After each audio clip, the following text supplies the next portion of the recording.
है कि एनसी विधायकों ने क्रॉस वोटिंग नहीं की है। मुख्यमंत्री उमर अब्दुल्ला ने दावा किया कि उनकी पार्टी के सभी वोट सुरक्षित रहे और किसी भी विधायक ने क्रॉस वोटिंग नहीं की। उमर अब्दुल्ला ने सवाल उठाया कि बीजेपी को 4 अतिरिक्त वोट कहां से मिले। उन्होंने आरोप लगाया कि कुछ विधायकों ने जानबूझकर गलत प्रेफरेंस नंबर डालकर अपने वोट अमान्य करवाए।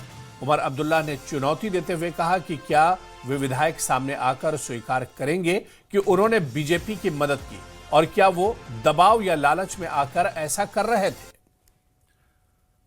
तो इस पर जम्मू कश्मीर के मुख्यमंत्री उमर अब्दुल्ला ने भी सवाल उठाए हैं और मुख्यमंत्री उमर अब्दुल्ला ने यह दावा किया है कि जो 4 वोट बीजेपी को मिले हैं वो नेशनल कॉन्फ्रेंस की तरफ से दरअसल नहीं है।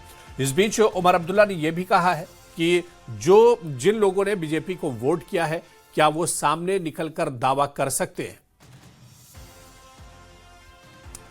और चलिए इसी खबर पर और जानकारी लेंगे। सीधे श्रीनगर का रुख करेंगे। हमारे सहयोगी मुदस्सिर कादरी हमारे साथ फोन लाइन पर जुड़े हुए हैं। मुदस्सिर, राज्यसभा की तस्वीर तो बिल्कुल क्लियर हो गई। 3 सीटें नेशनल कॉन्फ्रेंस के खाते में गई हैं और 1 सीट बीजेपी जीती है, लेकिन बीजेपी कैसे जीती है सियासी गलियारों में अब इस पर सवाल उठ रहे हैं।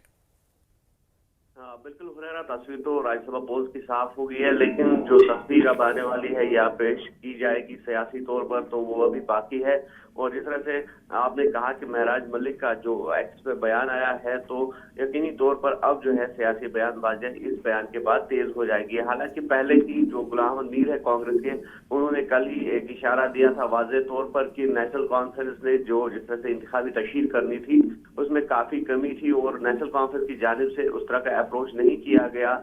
जो विधायक थे, चाहे इंडिपेंडेंट कैंडिडेट्स या पार्टी कैंडिडेट्स थे, तो उनकी तरफ से उस तरह की तशहीर नहीं की गई या उनको कम्युनिकेट नहीं किया गया विधायकों को कि वो नेशनल कॉन्फ्रेंस के हक में वोट दे। तो उसके उन्होंने महराज मलिक का जिक्र भी पहले ही किया था कि उन्होंने कहा कि ऐसा लग रहा है कि महराज मलिक शायद एब्सटेन कर सकते हैं वोटिंग से, क्योंकि उनको भी अप्रोच नहीं किया गया। वो जो जेल में नजरबंद है, तो लेकिन नेशनल कॉन्फ्रेंस की तरफ से कोई पहल नहीं की गई कि महराज मलिक को अप्रोच किया जाए कि उनके हक में वोट दिया जा सके।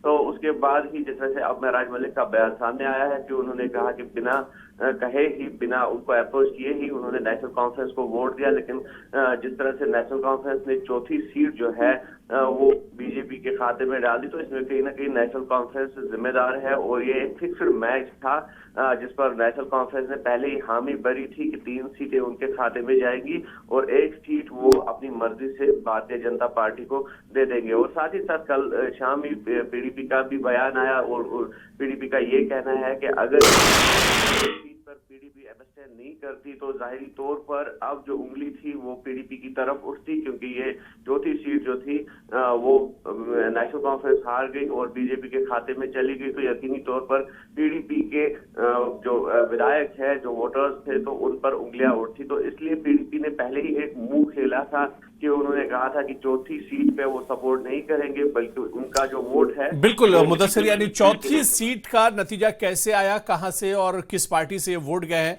इस पर अब सियासत एक तरह से गर्म है। आने वाले दिनों में क्या कुछ सियासत इस पे होगी, ये देखना बहुत अहम होगा। बहुत बहुत शुक्रिया मुदस्सिर हमारे साथ जुड़ने के लिए, जानकारी देने के लिए।